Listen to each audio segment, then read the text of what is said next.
Good evening, welcome to Mauryan family. আমি ঘড়িতে বাজে 8:30টার মতো থেকে আমি বেরিয়েছিলাম, বাড়িতে এলাম, এসে ঝটপট করে রুটি মাখার জন্য এলাম। এই যে আটা নিয়ে নিয়েছি, এখন রুটি করা হবে। সব সবজি দিয়ে একটু ডাল বানানো হবে, মটর ডাল। সব সবজি দিয়ে মটর ডাল খেতে কিন্তু খুব ভালো লাগে, কারা খাও অবশ্যই জানিও। আর একটু চা বানানো হবে, কারণ সন্ধ্যে থেকে আমার হাজবেন্ড আসার পর চাটা খাওয়া হয়নি, আমরা বেরিয়েছিলাম, ওখানে দেখা হয়েছিল। তো যাই হোক, তোমরা একটু সঙ্গে থাকো, তোমাদের সঙ্গে হালকা করে গল্প করে নেবো। আর এই যে সারাক্ষণ দুষ্টুমি করে বেড়াচ্ছে এই একজন, সে ঘুরে বেরিয়ে এসছে, এসে এখন এসব করছে, আমার কাজ দেরি হচ্ছে। যা তোমরাও জানিও তোমাদের সারাদিন কেমন কাটছে অবশ্যই জানিও।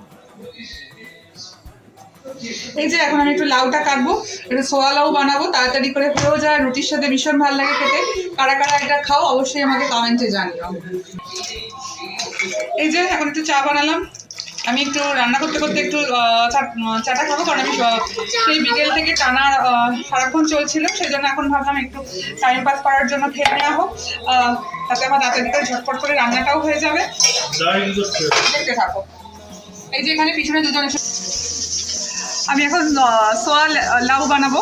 কেউ এই আইটেমটা কখনো বানিয়েছো কিনা আমাকে অবশ্যই জানিও, কারণ এটা আমি শিখেছি আমার শাশুড়ি মায়ের কাছ থেকে। ভীষণ ভালো লাগে রুটি দিয়ে খেতে। মানে এখন রান্নাঘর থেকে ডাইনিংয়ে চলে এলাম, একটু বসে খেলা হচ্ছিল, খেলাটা দেখার জন্য। আমার খেলা দেখতে ভীষণ ভালো লাগে, আমি ভীষণ ভালোবাসি খেলা দেখতে। আমার হাজবেন্ড ভীষণ ভালো খেলে, আমার বাবা ভীষণ ভালো খেলতো, আমিও টুকটাক খেলতে জানি, কিন্তু বাবার থেকে তখন শিখতাম। কিন্তু তখন যেটা হতো, কোনো কিছু সেভাবে মেয়েদের একটা কন্টিনিউ করানোর সুযোগ দেওয়া হতো না। সেজন্য আমার খুব শখ আমার ছেলেকে খেলানোতে আমি খুব তাড়াতাড়ি 5 বছরের মধ্যে আমাকে দিয়ে দেবো। তা যাই হোক, ওটা পরে গল্প। চাটা খেয়ে এলাম, এখন ওখানে খেলা চলছিল, ওরা দুজনে খেলছে, খেলতে খেলতে খেলা দেখছে, আর আমি একটু বসে একটু দেখে চলে এলাম। এখন এটা একটু আমার মোটামুটি রেডি হয়ে আসছে। আমি এখানে একটু সোয়া সস দিলাম, লাউটা একটু চাপা দেওয়া ছিল, সিদ্ধ হয়ে গেছে।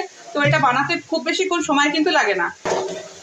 একটু টমেটো সস দিয়ে দিলাম, আমি অল্প দিলাম, তোমরা তোমাদের ইচ্ছা মতো ভাবে যদি বানাতে চাও ভালোভাবে দিতে পারো। আমার এটা আমি এখন তো গ্রেভির মতো বানিয়ে নেবো, তোমরা ড্রাই বানাতে চাইলে ড্রাইও বানিয়ে নিতে পারো। যাক, তোমাদের সঙ্গে কিছুক্ষণ টাইম আমি আমার সন্ধ্যেটা শেয়ার করে নিলাম। অবশ্যই জানিও তোমাদের কেমন লাগলো। যেটুকু করলাম, এখন ব্যস্ত থাকবো, এখন রুটি বানানো হবে, এবার খাওয়া দাওয়ার সময় হয়ে গেছে। আপাতত গুড নাইট, সবাই ভীষণ ভালো থেকো, সুস্থ থেকো, সুন্দর থেকো, আর সবাই সবার পাশে থেকো।